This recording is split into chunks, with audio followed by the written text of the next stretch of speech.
ہمارے قبلہ عالم غوث زماں حضرت اعلیٰ حضرت حافظ الحدیث علامہ پیر سید محمد جلال الدین شاہ صاحب مشہدی نور اللہ مرقدہ آپ فرمایا کرتے تھے کہ حج مبرور کی یہ نشانی ہے کہ جو بندہ حج کر کے آئے تو پہلے سے بدل کے آئے. اگر پہلے نماز میں کوتاہی ہوتی تھی اب نماز پابندی سے پڑھتا ہے، اور زکوٰۃ کی ادائیگی میں کوتاہی کرتا تھا اب زکوٰۃ کی ادائیگی ٹھیک کرتا ہے. دیگر جو ارکان اسلام یا اسلام کے احکام ہیں ان پر عمل کرنے میں پہلے غفلت برتا تھا، اب جو ہے وہ غفلت نہیں کرتا،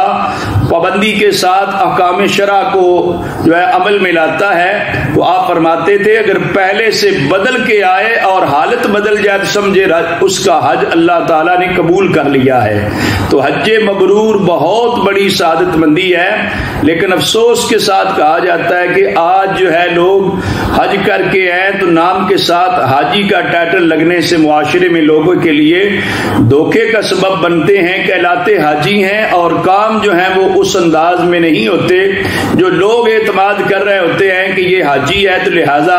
جو ہے یہ سچ بولے گا، دیانتداری کرے گا، وعدہ پورا کرے گا، اچھے اخلاق اعمال سے پیش آئے گا، جبکہ وہ اس کے برعکس پیش آ رہا ہوتا ہے. تو ان لوگوں کا حج گویا کہ حج مبرور نہیں ہے. حج مبرور کے لیے سمپل نشانی جو محدثین نے بیان کی اور ہمارے قبلہ عالم رحمۃ اللہ علیہ نے بھی بیان کی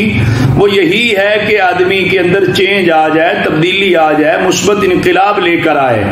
تو اللہ تعالی